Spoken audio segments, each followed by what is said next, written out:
تو سب سے پہلے ہم لفظی ترجمہ کریں گے انشاءاللہ.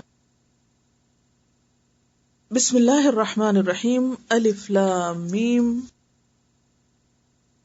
الف لام میم. ذالک وہ، الکتاب کتاب، لا نہیں، ریبہ کوئی شک، فی ہی اس میں. یہ بیسیکلی دو لفظ ہیں جو اکٹھے کیے گئے ہیں، فی اور ہی. اس میں ہدن ہدایت ہے، للمتقین تقوی والوں کے لیے. لے کا مطلب ہوتا ہے کے لیے، متقی پرہیزگار، اور یہ نون سب کی علامت ہے، سب کے لیے، سب پرہیزگاروں کے لیے یا سب متقین کے لیے، تقوی والوں کے لیے. الذین جو لوگ یا وہ لوگ جو یؤمنون وہ سب ایمان لاتے ہیں. اب یہ جو یؤمنون ہے یہ وہ کے لیے ہے یہ، اور یؤمن ایمان لانے کے لیے، اور واو نون جمع کی علامت ہے جس کا ترجمہ سب کیا گیا یعنی وہ سب ایمان لاتے ہیں. بالغیب غیب پر، وا اور یقیمون وہ قائم کرتے ہیں. اب چونکہ قائم کرتے ہیں آگے اردو میں جمع کا صیغہ ہے، اس لیے میں اب سب ہر دفعہ نہیں بولوں گی، انڈرسٹوڈ ہے سب کہ جمع کی بات ہو رہی. یقیمون وہ قائم کرتے ہیں، الصلاۃ نماز، وا اور مما. مما اصل میں تھا من اور ما. من کا مطلب ہوتا ہے سے اور ما کا مطلب ہوتا ہے جو. تو مما اس میں سے جو، رزقناہم رزق دیا ہم نے ان کو. رزق رزق دیا، نا ہم نے. پیچھے بھی کل آپ نے پڑھا نا، نعبد نون ہم کی علامت تھی، تو یہاں بھی نا ہم نے، ہم ان کو. ینفقون وہ خرچ کرتے ہیں، یہ وہ کی علامت ہے، اور پھر ینفقون میں خرچ کرنا اور واو نون جمع کی علامت ہے، یعنی وہ سب خرچ کرتے ہیں. والذین اور وہ لوگ جو یؤمنون ایمان لاتے ہیں یا ایمان رکھتے ہیں، بما اس پر جو انزل نازل کیا گیا، الیک آپ کی طرف، وما اور جو انزل نازل کیا گیا، من قبلک آپ سے پہلے. من سے پیچھے گزرا، مما میں وہ اندر گم ہے ذرا، تو من سے قبل اردو میں استعمال ہوتا ہے، قبل کا آپ کے، یہ نیا لفظ ہے یعنی آپ سے پہلے. وا اور بالآخرتی ساتھ آخرت کے یا آخرت پر، ہم وہ یوقنون وہ یقین رکھتے ہیں. اولئک یہی لوگ یا وہی لوگ، دونوں طرح ترجمہ کر سکتے ہیں. الا اوپر، ہدن ہدایت کے ہیں، الا ہدن ہدایت پر ہیں، من ربہم من سے رب ہم ان کے، یعنی اپنے رب کی طرف سے. وا اور اولئک وہ لوگ، ہم وہی، المفلحون وہ سب کامیاب ہونے والے ہیں. مفلحون مفلح کی جمع ہے، کامیاب ہونے والے. ہم المفلحون تک لیسن ہے، 1 آیت سے 5 تک. کل 7 آیتیں تھی، آج 5، کل اس سے بھی کم کر دیں گے تاکہ آپ تھک نہ جائیں.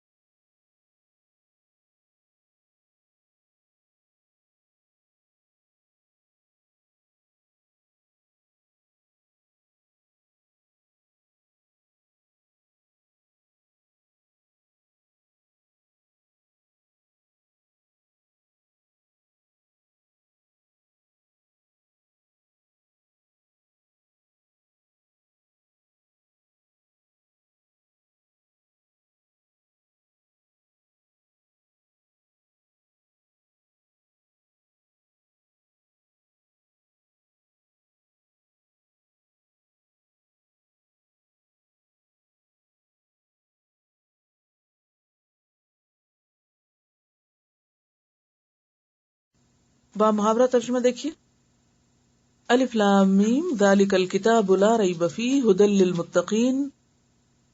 الف لام میم، یہ وہ کتاب ہے جس میں کوئی شک نہیں، متقین کی ہدایت کے لیے ہے. الذین یؤمنون بالغیب ویقیمون الصلاۃ ومما رزقناہم ینفقون، وہ متقی لوگ جو غیب پر ایمان لاتے ہیں، نماز قائم کرتے ہیں، اور اس میں سے جو ہم نے انہیں رزق دیا وہ خرچ کرتے ہیں. والذین یؤمنون بما انزل الیک وما انزل من قبلک وبالآخرۃ ھم یوقنون، اور وہ لوگ جو ایمان لاتے ہیں اس پر جو آپ کی طرف نازل کیا گیا اور جو آپ سے پہلے نازل کیا گیا، اور وہ آخرت پر یقین رکھتے ہیں. اولئک علی ھدی من ربہم، یہی لوگ اپنے رب کی طرف سے آئی ہوئی ہدایت پر ہیں. وَأُولَئِكَ هُمُ الْمُفْلِحُونَ، اور یہی لوگ فلاح پانے والے ہیں، یعنی جن کے اندر یہ صفات ہیں. اب اس میں آپ دیکھیے کہ لا کا لفظ بھی اردو میں استعمال ہوتا ہے، لا تعداد، لا علاج، لا جواب، لا. تو لا کا لفظ عربی میں ہے لیکن اردو میں بھی استعمال ہوتا ہے. اسی طرح ریب کا لفظ شک کے معنوں میں ہائی اردو میں استعمال ہوتا ہے، کتاب لا ریب، خدا لا ریب. فی میں، فی الحال، فی الفور، فی الحقیقت. ہدن اس روٹ میں ہدایت، ہادی برحق. للمتقین تقوی متقی. یؤمنون ایمان، مومن امن. یقیمون قائم کرنا، قیام کرنا. مقیم قیامت، یہ سب اسی روٹ سے. مما، من بھی اردو میں استعمال ہوتا ہے، من عن، من جانب. ما تحت، ما تحت جو ہے یہ بھی بیسیکلی ما اس میں عربی کا ہی ہے، تحت بھی. ماحول، ماجرا، ما فوق الفطرت. اچھا ہوتا ہے کہ جب اردو میں ہم استعمال کرتے ہیں ہم کبھی غور نہیں کرتے کہ یہ لفظ کہاں سے آیا ہے، یہ کس کس چیز سے مل کر بنا ہے. لیکن انشاءاللہ آپ کی اب نظر بدلے گی، ہر چیز پر آپ غور و فکر کرنے لگ جائیں گے، عقل کا استعمال بڑھ جائے گا. کچھ جو دماغ سویا ہوا تھا نا اس کو جاگنا پڑے گا. ینفقون نان نفقہ، انفاق فی سبیل اللہ. انزلہ نازل، انزال نزول. قبلک نماز سے قبل، قبل استعام عام طور پر اردو میں استعمال ہوتا ہے. یوقنون یقین سے. علی علیحدہ، علی الاعلان علانیہ طور پر. یہ سب اب آپ دیکھیں کہ آج کی آپ کے لیسن میں کوئی ایسا نیا لفظ نہیں ہے کہ جو آپ کے لیے بالکل نیا ہو. جو تھوڑے سے نئے لفظ آپ کو نظر آ رہے ہیں ان کی آگے بھی بہت ریپیٹیشن ہوگی اور یہ بھی جانے پہچانے ہیں. اس میں عربی کے لفظ ہیں یہ سب، الف لام میم اور ذالکا اور ہی اور الذین اور رزقناہم میں نا ہم، پھر الذین، پھر کا، پھر کا، پھر ہم، پھر اولئک، پھر ہم، اور اسی طرح اولئک اور ہم. اب آپ دیکھیں کہ جتنے لفظ یہ سب اس کی ریپیٹیشن. اگر آپ ایک دفعہ ایمانداری سے یاد کر گئے ان کو تو جہاں یہ دوبارہ آئیں گے وہاں دوبارہ کام کرنے کی ضرورت ہی نہیں. تو آج کا کام آپ کا کل سے نسبتاً آسان ہو گیا ہے. ہمارا نیکسٹ اسٹیپ ہے روٹ ورڈز کا. سب سے پہلا لفظ ہے الف لام میم. اس کو لکھا تو اکٹھا جاتا ہے لیکن بولا الگ الگ جاتا ہے. الگ الگ ہونے کی وجہ سے اس کو حروف مقطعات کہا جاتا ہے. مقطع کا لفظ قطع سے ہے. قطع کس کو کہتے ہیں؟ کاٹنا، یعنی کاٹ کاٹ کر الگ الگ کر کے پڑھنا. ذالک اسم اشارہ ہے، یعنی وہ لفظ جس کے ساتھ کسی چیز کو پوائنٹ آؤٹ کیا جاتا ہے یا اس کی طرف اشارہ کیا جاتا ہے. ذالک اگرچہ دور کی چیز کی طرف اشارہ کرنے کے لیے استعمال ہوتا ہے لیکن بعض اوقات قریب کی چیز کو بھی ذالک کہہ سکتے ہیں. جیسے ہم بھی اپنی زبان میں یہ وہ، مثلاً آپ کہتے ہیں دس پرسن، تو دس ویسے کس کے لیے استعمال ہوتا ہے؟ قریب کے لیے. اب جب آپ یہ کہہ کے بات شروع کرتے ہیں دس پرسن، تو کیا وہ آپ کے قریب بیٹھا ہوتا ہے؟ تو آلٹرنیٹ بھی تو استعمال ہوتا ہے نا، کبھی دس اینڈ دیٹ کو آلٹرنیٹلی بھی آپ استعمال کرتے ہیں. تو عربی میں قاعدہ یہ ہے کہ جب قریب کی چیز کو یا سامنے کی چیز کو ذالک یعنی دور کے اشارے کے ساتھ پکارا جائے تو اس سے مراد تعظیم ہوتی ہے. تعظیم کا کیا مطلب ہے؟ عزت کے لیے. مثلاً اردو میں سامنے والے شخص کے لیے کیا لفظ استعمال ہوتا ہے؟ تم، سنگولر. اور جمع کے لیے کیا ہوتا ہے؟ آپ. ایسے ہی ہے نا. تو کبھی سنگولر کو بھی آپ کہتے ہیں. وہ کیوں؟ تعظیم کے لیے بولتے ہیں نا آپ. تو اسی طرح مختلف زبانوں میں مختلف طریقے سے اپنے جذبات کا اظہار کیا جاتا ہے. تو ایکسپریشن کے انداز ہوتے ہیں. تو ذالکا کا لفظی معنی ہے وہ کتاب. حالانکہ قرآن ہمارے سامنے ہے تو ہونا تو یہ چاہیے کہ یہ کتاب جس کو ہم پڑھنے جا رہے ہیں جو ہمارے سامنے ہے تو اس کو وہ کہا. تو نمبر 1 تعظیم کے لیے، نمبر 2 اشارہ ہے اصل کتاب کی طرف، وہ جو لوح محفوظ میں ہے، جسے جبریل علیہ السلام آپ صلی اللہ علیہ وسلم کے قلب پر اتارتے ہیں لا کر. یعنی اس کی اصل اب بھی لوح محفوظ میں محفوظ ہے، اوریجنل نسخہ وہی ہے. تو ذالک الکتاب، الکتاب سے مراد یہاں القرآن ہے، یعنی یہ قرآن. اور ال کا لفظ جو ہے عربی میں اس کے کئی معنی ہوتے ہیں. ایک معنی تو اس کا خاص، یعنی کامن ناؤن کو پراپر ناؤن بنانے کے لیے آتا ہے، جیسے بک اور دا بک میں فرق ہے. اسی طرح کتاب کامن ناؤن ہے اور الکتاب پراپر ناؤن یعنی خاص. اس کو ہم پراپر لینگویج میں کہیں گے ال تخصیص کے لیے ہے، یعنی عام کو خاص کرنے کے لیے.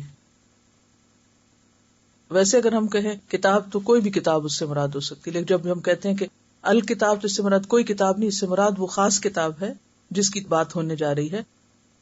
اور وہ خاص کتاب کیا ہے؟ القرآن ہے. اسی طرح کتاب کا لفظ تو عام ہے، لکھی ہوئی چیز کے لیے استعمال ہوتا ہے. کتاب مصدر بھی ہے، لکھنا.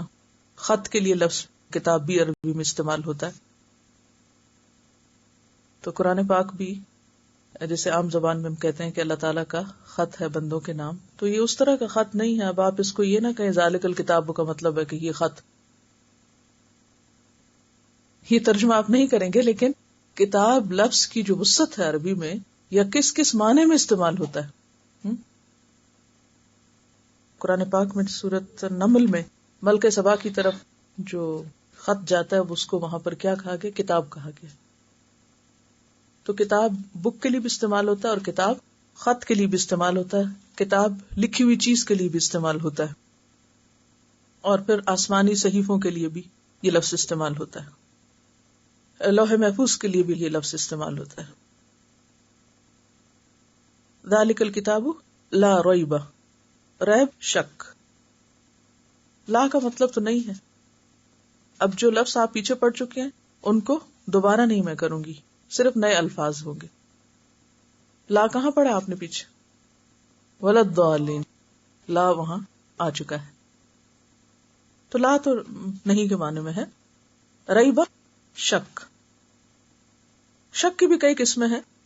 ریب کا معنی ایسا شک جو دل میں کھٹکا پیدا کرے اور اضطراب اور بے چینی پیدا کرے. لا ریب فیہ، نہیں کوئی شک اس میں. ہدن، ہدایت ہے. ہدن کا معنی آپ پڑھ چکے ہیں. کیا معنی ہے ہدن؟ ہدایت کا دکھا، چلا، منزل تک پہنچا. اہدنا الصراط المستقیم میں آپ پڑھ چکے ہیں. اسی طرح ہدایت کے معنوں میں شفقت اور محبت کے ساتھ کسی کی رہنمائی کرنا بھی آتا ہے. یعنی کسی کو آرام سے یا محبت سے یا نرمی سے کوئی بات بتانا. ایک تو ہے نا کہ پولیس میں جیسے راستہ دکھاتا ہے کسی، اور ایک یہ ہے کہ ایک ماں جیسے اپنے بچے کو کسی چیز کے کرنے یا نہ کرنے کے بارے میں بتاتی. تو اللہ تعالیٰ تو 70 ماؤں سے بڑھ کر پیار کرنے والا ہے. تو اس نے انسان کے لیے جو رہنمائی کا انتظام کیا ہے، جو ہدایت بھیجی ہے، اس میں پھر انسانوں کا کتنا فائدہ اور کتنی خیرخواہی اور کتنی بھلائی ہو سکتی ہے، اور ان کے لیے کتنی شفقت اور رحمت ہے اللہ کی کہ اس نے یہ ہدایت کا ذریعہ کتاب ہمارے لیے بنائی. للمتقین، متقین تقوی سے ہے یہ لفظ. تقوی کا لفظ جو ہے واو قاف یہ وقایا پرہیز کرنے کے لیے ہوتا ہے. وقایا کا لفظ پرہیز کرنے کے لیے، بچنے کے لیے. تو تقوی بچنا کس سے؟ گناہوں سے، اللہ کی نافرمانی سے، برے انجام سے. یؤمنون، اس کا روٹ ہے امن، حمزہ میم نون، مان لینا، اعتماد اور بھروسہ کرنا. اور یؤمنون کے بعد جو لفظ آ رہا ہے الغیب، اس کے ساتھ ہلکے سے ایک چھوٹی سی چیز لگی ہوئی ہے، بے. وہ جو بے آگے لگی ہوئی ہے اس کا اصل میں تعلق پیچھے سے ہے، یؤمنون بالغیب. تو یؤمنون کے بعد اگر بے آئے جیسے یہاں آ رہی ہے تو اس کا معنی ہوتا ہے ماننا اور قبول کرنا. صرف ماننا نہیں بلکہ لے بھی لینا، قبول بھی کر لینا. اس کا نام ایمان ہے، مان کے قبول کر لینا. مثلاً بعض اوقات ہم کہتے ہیں کہ فلاں کی بات سچ ہے، یہ درست ہے، مان جاتے ہیں ہاں ٹھیک ہے. اور پھر اگر وہ یہ کہے کہ اگر تم مانتے ہو کہ ٹھیک ہے تو پھر اس کو قبول کر لو، لے لو اس بات کو اور اس کے مطابق عمل کرو، تو ہم اس کو نہیں لیتے. ہمارے پاس چوائس ہوتی ہے ہم لیں یا نہ لیں. تو یہاں پر یؤمنون بے جو آیا ہے تو اس کا معنی صرف ماننا نہیں ہے بلکہ اس کو قبول کرنا ہے، لے لینا ہے. پھر بالغیبی ساتھ غیب کے، یعنی ایمان رکھتے ہیں غیب پر. تو غیب کا جو لفظ ہے اس کا معنی ہوتا ہے نگاہوں سے اوجھل ہونا، نگاہوں سے پوشیدہ ہونا، یعنی جو چیز ہمیں نظر نہ آئے. ٹھیک ہے، چھپی ہوئی چیز ہمیں نظر نہ آئے، جو ہمارے حواس سے پوشیدہ ہو، صرف آنکھوں سے نہیں بلکہ سارے حواس سے، سارے سینسز سے بیونڈ. نہ ہم اس کو دیکھ سکتے ہوں، نہ سونگھ سکتے ہوں، نہ سن سکتے ہوں، نہ چھو سکتے ہوں. تو غیب کیا چیز ہوئی؟ ذرا امیجن کریں اس تعریف کی روشنی میں غیب کیا ہوا؟ وہ چیز جو ہمارے حواس یا سینسز سے ماورا ہے، بیونڈ ہے، یعنی ہماری ایکسس سے باہر ہے اور کسی کے ذریعے ہمیں اس کے وجود کی خبر ملی. تو یؤمنون بالغیب، اس میں پھر بہت ساری چیزیں آ جاتی ہیں جن کا آگے انشاءاللہ وضاحت ہوگی. تو وہ غیب کو مان لیتے ہیں، غیب کی باتوں پر بھروسہ کرتے ہیں جو پیغمبر کے ذریعے انہیں ملی ہیں. یقیمون، یقیمون کا روٹ کیا ہے؟ قوم، قاف واو میم. یہ کسی اور کا بھی تھا پیچھے، مستقیم. جی ہاں، مستقیم کا بھی یہی روٹ تھا. اب آپ دیکھیے کہ دونوں لفظ ملتے جلتے ہیں اپنی اصل کے اعتبار سے. اور روٹ جاننے کا فائدہ یہ ہوتا ہے کہ اگر آپ کو روٹ پتہ چل جائے تو اس روٹ سے آپ نے جب وہاں معنی نکال لیا تو اگر آپ کو اصل کا پتہ ہے تو آپ یہاں بھی جلدی پہچان جائیں گے اس کو. جی، قاف واو میم. یقیمون کا معنی ہوتا ہے قائم کرنا. قیام کس کو کہتے ہیں؟ کھڑے ہونے کو. اور اسی سے مستقیم ہے، درست سیدھا. کیونکہ کھڑے ہو کر بھی انسان کیا ہوتا ہے، یعنی پورا اس کی صحیح اصل حالت نظر آتی. جب آپ سیدھے کھڑے ہوتے ہیں تو آپ کی حال حلیہ صحیح پتہ چل جاتا ہے، پوری طرح پہچانے جاتے ہیں آپ. تو بہرحال یہاں یقیمون کا لفظ جو ہے اس کا معنی ہے قائم کرنا، اور ایک اور معنی ہے ترجیحی حیثیت دینا، پرائرٹی دینا، پرائرٹی پر رکھنا. یقیمون قائم کرتے ہیں، ترجیحی حیثیت دیتے ہیں، درست طریقے پر ادا کرتے ہیں. کیا؟ الصلاۃ، نماز. اب سمجھ آ رہی ہے آپ کو؟ یہ اب لفظ کا معنی اگر آپ یاد رکھیں، یقیمون الصلاۃ، یہ نہیں کہا گیا کہ نماز پڑھتے ہیں، کیا کہا گیا؟ قائم کرتے ہیں، درست طریقے پر ادا کرتے ہیں، ترجیحی حیثیت میں رکھتے ہیں. نماز کو پیچھے نہیں ڈالتے، کاموں کو پیچھے ڈال دیتے ہیں. ٹھیک ہے. اب آپ دیکھیں گے کہ جب لفظوں کو آپ پہچانیں گے اور آپ کو اگر یہ معنی یاد رہیں تو پھر جب آپ قرآن سنیں یا پڑھیں پھر اس پر عمل آسان ہوتا ہے. اور یہی علم یقینی ہوتا ہے دراصل. اب ہر روز جو شخص مسجد جائے اور امام کے پیچھے قرآن سنے اور مختلف حصے سنے، کہیں اللہ تعالیٰ کی ایک بات، کہیں دوسری بات، اور پھر وہ اس پر غور و فکر بھی کر سکتا ہو، تو یہ ہو سکتا ہے کہ پھر اس کی نماز اسے برائیوں سے نہ روکے. یہ نہیں ہو سکتا. ہماری نمازیں ہمیں برائیوں سے کیوں نہیں روکتی؟ کیونکہ ہم نماز قائم نہیں کرتے بلکہ کیا کرتے ہیں؟ پڑھتے ہیں. اول سے آخر تک پڑھ کے رکھ دیتے ہیں، بس پڑھ لیتے ہیں، ریڈنگ کرتے ہیں، زبانی حافظے سے پڑھتے ہیں. تو حکم کیا ہے؟ یقیمون الصلاۃ، اور الصلاۃ سے مراد یہاں نماز ہے. وَمِمَّا رَزَقْنَاهُمْ يُنْفِقُونَ، تو رزقناہم یہاں اہم لفظ ہے، اس کا روٹ ہے رزقاف. کیا بنا؟ رزق. رزق دو طرح کا ہوتا ہے، مادی اور مانوی. مادی جیسے کھانے پینے کی چیزیں، اور مانوی جیسے علم. علم کو آپ چھو نہیں سکتے، پکڑ نہیں سکتے، لیکن وہ بھی بہت بڑی نعمت ہے اللہ کی. تو آپ جب اس کو لیتے ہیں تو آپ کی روح سیراب ہوتی ہے، آپ کا ذہن ترقی کرتا ہے، آپ کے اندر وسعت آتی ہے. کھانے پینے کی چیز کھانے سے جسم پروان چڑھتا ہے نا، روح تو نہیں چڑھتی. روح کو تو طاقت نہیں ملتی کھانے سے. روح کو طاقت ملتی ہے اللہ کے کلام سے، کیونکہ یہ بھی روح ہے وہ بھی روح ہے، تو روح کے لیے روح چاہیے. اور پھر صلاۃ جو ہے صاد لام یہ سے بھی ہے، جس کا لفظی معنی ہوتا ہے جلانا. جلانا کیونکہ نماز گناہوں کو جلاتی ہے، آپ کی گندگی جلا دیتی. صاد لام یا. اسی طرح صلاۃ پریئر کے معنوں میں بھی استعمال ہوتی، اور یہاں مراد الصلاۃ سے چونکہ نماز ہے اس لیے. رزقناہم، رزق دیا ہم نے ان کو، یعنی ان کے پاس چاہے مادی نعمتیں ہیں یا مانوی نعمتیں ہیں، ایمان کی نعمت ہے، دین کی نعمت ہے، علم کی نعمت ہے، وہ کیا کرتے ہیں؟ ينفقون، خرچ کرتے ہیں. ينفقون کا لفظ جو ہے نفق سے ہے، نون فے قاف. نفق سوراخ کو کہتے ہیں، ٹنل کو. اگر کسی چیز میں سوراخ ہو تو کیا ہوتا ہے پھر اس کا اثر؟ اس میں رکتا ہے کچھ؟ یعنی ان کو جو کچھ ملتا ہے اس کو وہ اکٹھا کر کے رکھ نہیں چھوڑتے، بلکہ کیا کرتے ہیں؟ اس میں سوراخ کر دیتے ہیں اور دوسروں کے ساتھ شیئر کرتے ہیں. کیونکہ کوئی بھی چیز اگر بس رکھ دی جائے تو کیا ہوتا ہے؟ خراب ہونے لگتی ہے. کوئی بھی چیز روک دی جائے تو وہ کسی کے بھی کام کی نہیں ہوتی. تو ينفقون نفق سے ہے. نفق سرنگ کو کہتے ہیں، ٹنل کو، جس کے دو طرف سوراخ ہوتا ہے، ٹو وے ہوتی ہے. ایک طرف سے چیز انٹر ہوتی ہے اور دوسری طرف سے نکل جاتی ہے. تو ایک طرف سے کماتے ہیں اور دوسری طرف سے خرچ کرتے ہیں. ایک طرف سے علم حاصل کرتے ہیں اور دوسری طرف آگے دیتے ہیں. ایک طرف سے سیکھتے ہیں اور دوسری طرف سے سکھاتے بھی ہیں. اسی لیے تو ڈے 1 سے آپ کو 2 کا کام دیا گیا، صرف پڑھنا ہی نہیں، پڑھانا بھی ہے، شیئر بھی کرنا ہے. کوئی مثال آپ دیں گے کہ جو چیزیں جمع کر کے رکھ دیتے ہیں پھر ان کا حال کیا ہوتا ہے؟ کھانے پینے کے تو کیڑا لگ جاتا ہے.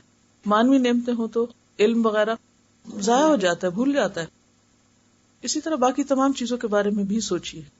مشینری اگر رکھ دی جائے جام ہو جاتی، خراب ہو جاتی.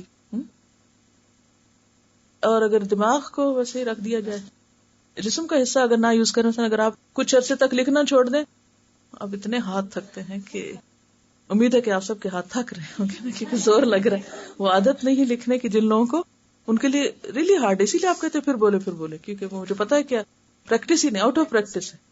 اور اب تو ویسے بھی کمپیوٹر کے اوپر انگلیاں پھیرنے سے کچھ لوگ جو لکھتے ہیں وہ قلم کے استعمال کی بجائے انگلیوں کا استعمال زیادہ کرتے ہیں، تو بھی لکھنے کی عادت بھول جاتی. anyhow، تو جس بھی چیز کو آپ استعمال نہیں کریں گے، چاہے وہ آپ کا دماغ ہو، چاہے وہ آپ کے ہاتھ ہو، چاہے وہ کھانے پینے کی اشیاء ہو، کوئی بھی چیز جس کو آپ صحیح استعمال نہیں کریں گے وہ آپ کے لیے یوز لیس ہو جائے گی. تو صرف اکٹھا ہی نہیں کرنا، اس کو دینا بھی ہے. والذین یؤمنون بما انزل، انزل نون زیلام، یہ اردو میں بہت استعمال ہوتا ہے، نازل ہونا. بیسیکلی اس کا معنی ہوتا ہے اوپر سے نیچے آنا، اوپر سے نیچے آنا. بما انزل الیک وما انزل من قبلک، تو اس سے کیا مراد ہے؟ جو آپ کی طرف نازل کیا گیا، یعنی قرآن اور بیان قرآن، یعنی قرآن اور سنت. کیونکہ ماں کہا گیا جو کچھ بھی نازل کیا گیا، یعنی صرف قرآن نہیں اترا آپ پر، قرآن کا معنی بھی اترا ہے. وَأَنزَلْنَا إِلَيْكَ الذِّكْرَ لِتُبَيِّنَ لِلنَّاسِ مَا نُزِّلَ إِلَيْهِمْ. ہم نے آپ کی طرف ذکر نازل کیا تاکہ آپ لوگوں کو بتائیں، بیان کریں، واضح کریں کہ ان کی طرف کیا اتارا گیا. اس لیے کتاب کو محض خود سے پڑھ لینا کافی نہیں جب تک کہ کوئی معلم نہ ہو اس کا. تو سب سے بڑے معلم کون ہیں؟ رسول اللہ صلی اللہ علیہ وسلم. اللہ تعالیٰ نے ان کو یہ ڈیوٹی دی کہ جو کچھ ان کی طرف کتاب میں سے اتارا گیا ہے اس کو وہ لوگوں کے سامنے بیان کریں، ایکسپلین کریں، واضح کریں، اس پر عمل کا طریقہ سکھائیں. سورۃ النحل میں ہے وَأَنزَلْنَا إِلَيْكَ الذِّكْرَ لِتُبَيِّنَ لِلنَّاسِ مَا نُزِّلَ إِلَيْهِمْ. ہم نے آپ کی طرف ذکر اتارا تاکہ آپ بیان کریں، آپ واضح کریں کہ ان کے لیے کیا اترا ہے. وَمَا أُنزِلَ مِن قَبْلِكَ، اور جو آپ سے پہلے اترا، یعنی جو بھی جتنے پیغمبروں کو بھی کتابیں اور صحیفے دیے گئے ہیں وہ سب مراد ہیں. وَبِالْآخِرَةِ، اور ساتھ آخرت کے. آخرت کا جو روٹ ورڈ ہے وہ الف خیر ہے یا حمزہ خارا آخر. آخرت جو دنیا کی ضد ہے، دنیا کا پیر ہے. آخرت کا لفظی معنی ہوتا ہے بعد میں آنے والی چیز. دنیا دنو سے قریب کی چیز. دنیا کا کیا معنی ہے؟ قریب کی چیز. اور آخرت بعد کی چیز. یعنی دنیا جس میں ابھی آپ رہ رہے ہیں اور آخرت کیا ہے جو وہ بعد میں آنے والی. ہم وہ یوقنون یقین رکھتے ہیں. یقین کا روٹ ہے یہ قاف نون. یہ قاف نون. یقین کا معنی ہوتا ہے کسی چیز کو اس طرح ماننا کہ کوئی شک و شبہ نہ رہے. یقین کا درجہ علم سے بڑھ کے ہوتا ہے. یعنی کسی چیز کو جاننا ایک بات ہے، کسی بھی چیز کے بارے میں جاننا پہلا سٹیپ، پھر ماننا دوسرا، پھر اس طرح ماننا کہ کوئی شک نہ رہے، یہ اس سے بھی اگلا ہے. تو ایمان کے بھی کئی درجے ہیں، اور کسی بات کو ماننے کا آخری درجہ جس کے بعد اور کوئی درجہ نہیں. کسی بات کو ماننے کا آخری درجہ کیا کہلاتا؟ یقین. اس طرح ماننا کہ کوئی شک ہی نہ رہے.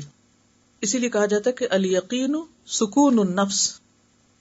یقین دل کے سکون اور پھر سینے کی ٹھنڈک کا نام ہے، جب اطمینان ہو جائے انسان کو. اب آپ دیکھیے کہ کتاب پر تو ایمان ہے لیکن آخرت پر یقین ہے. کیوں؟ یہ بھی تو کہا جا سکتا ہے نا یؤمنون بالآخرۃ، اور قرآن پاک میں اس طرح بھی آتا ہے. لیکن بالآخرۃ ہم یوقنون اس طرح کیوں کہا گیا؟ ایمفسائز کرنے کے لیے، اس کے اوپر تاکید کے لیے کہ اصل چیز کیا ہے. یہ سب کچھ تبھی درست ہو سکتا ہے، یہ پہلی ساری کوالٹیز بھی اس وقت آ سکتی ہیں جب کسی کا آخرت پر پکا یقین ہو. ٹھیک ہے؟ تو یقین کا معنی سمجھ لیجئے. یہ ہم اردو میں بہت چکے بولتے ہیں اس لیے اس پھسل نہ جائے ہم سے. یقین ایمان کا آخری درجہ، کسی چیز کو اس درجے میں ماننا کہ اس کے بارے میں کوئی ڈاؤٹ نہ ہو، دل میں کسی قسم کا کوئی شک نہ ہو. اولئک، یہی لوگ یا وہی لوگ، یہ بھی اسی طرح جیسے ذالک جمع ہے، وہ سب علی ھدی ہدایت پر ہے. واولئک، اور یہی لوگ یعنی جن کے اندر یہ ساری صفات ہیں، ہم المفلحون، وہ مفلح ہیں. مفلح، مفلح فعل عام ہے، فلاح پانے والے، مراد پانے والے، کامیابی حاصل کرنے والے، یعنی اپنی منزل تک پہنچ جانے والے. ہم نے دعا مانگی تھی نا اہدنا الصراط المستقیم، کہ اللہ ہمیں سیدھا راستہ دکھا. تو اہدنا پہ سٹریس کریں، اہدنا دکھا ہمیں، یعنی دکھا بھی، چلا بھی اور پہنچا بھی. فرمایا کہ کون پہنچے گا وہاں تک؟ جو صرف کتاب پڑھ نہیں لے گا بلکہ اس پر عمل کرے گا، چلے گا اور یقین کے ساتھ چلے گا. تو اینڈ آف دا ڈے یہ اپنی منزل کو، جو ہمیشہ کا گھر ہے، ہمیشہ کی زندگی ہے، وہاں آرام اور سکون اور راحت کے ساتھ جا کے رہے گا. یہ ہے اصل کامیابی. فعل عام ہے. ایکچولی جو فعل عام ہے اس کے اندر بھی کئی معنی ہیں. آپ کو میں تھوڑا تھوڑا دیتی ہوں تاکہ آپ کے اوپر بوجھ نہ پڑے، کیونکہ علم کے رستے میں شاید ابھی آپ کا لیول جو ہے بچوں والا ہے. تو جیسے بچوں کے اوپر بہت زیادہ بوجھ نہیں ڈالتے کیونکہ اٹھا نہیں سکتے، تو آپ ایسا نہ ہو کہ بھاگ نکلیں. دیکھیے کہ فلاح کا لفظ جو ہے بہت ہی خوبصورت لفظ ہے، عربی میں بہت خوبصورت لفظ ہے. اور فلاح کا لفظی معنی ہوتا ہے پھاڑنا، کھودنا، کریدنا، اور پھر اگانا، اور پھر فصل کاٹنا. اسی لیے فلاح کہتے ہیں کسان کو، جو سب سے پہلے کیا کرتا ہے؟ ہل چلاتا ہے، پھر کیا کرتا ہے؟ بیج بوتا ہے، پھر کیا کرتا ہے؟ پانی دیتا ہے اور نگہداشت کرتا ہے، پھر کھیتی کاٹتا ہے. اب آپ دیکھیے کہ اگر کسی کاشتکار نے یا کسی کسان نے زمین بھی ہموار کی، یعنی اس نے خوب ہل چلایا، بیج بھی ڈالا، پانی بھی دیا، ہر چیز کا خیال رکھا، اور کھیت اگ بھی گیا، پک بھی گیا، اور جب کاٹنے کی باری تھی وہ سو گیا، کہیں اور چلا گیا، تو وہ کامیاب ہوا؟ نہیں کامیاب ہوا نا. کامیاب کون ہوا؟ یا یہ کہ اس کی کھیتی پہ اچانک کوئی آگ کا بگولا آ گرا تو ختم ہو گیا سب کچھ. تو کامیاب وہ ہے جو سارے مرحلے پار کر کے کھیت کاٹ کے اس سے نفع اٹھائے. تو ہم اس دنیا میں نہیں کامیاب ہو سکتے کہ ہم یہ سمجھے کہ ہم قرآن پڑھ رہے ہیں یا یہ سب تو سب ٹھیک ہے. نہیں، یہاں تو ہم کیا کر رہے ہیں؟ رستہ دیکھ رہے ہیں، پھر چلنے کی کوشش کر رہے ہیں، پڑھ رہے ہیں، عمل کی کوشش کر رہے ہیں. اور یہ کوشش جو ہے یہ وقتی نہیں، مہد سے لحد تک. آخرت یعنی آخرت سے مراد اصل میں موت اور اس کے بعد کے آگے سارے مراحل، اینڈ تک، جنت یا جہنم. تو جو شخص اس دن آگ سے بچا لیا گیا اور جنت میں داخل کر دیا گیا، وہی دراصل کامیاب ہوا، وہی دراصل مفلح ہے، جو سارے مرحلے پار کر کے اینڈ تک پہنچ گیا، منزل تک پہنچ گیا. چلیے روٹ ورڈز ہو کے اب ہم اگلے سٹیپ پر چلتے ہیں. اس سے پہلے کہ ہم آگے جائیں، ہم انشاءاللہ سورۃ البقرہ کا پہلا رکوع سنتے ہیں تاکہ آپ نے ابھی تک جو لفظ پڑھے ہیں ان لفظوں پر غور کریں. بسم اللہ الرحمن الرحیم. الف لام میم. ذلك الكتاب لا ريب فيه هدى للمتقين الذين يؤمنون بالغيب ويقيمون الصلاة ومما رزقناهم ينفقون والذين يؤمنون بما أنزل إليك وما أنزل من قبلك وبالآخرة هم يوقنون أولئك على هدى من ربهم وأولئك هم المفلحون.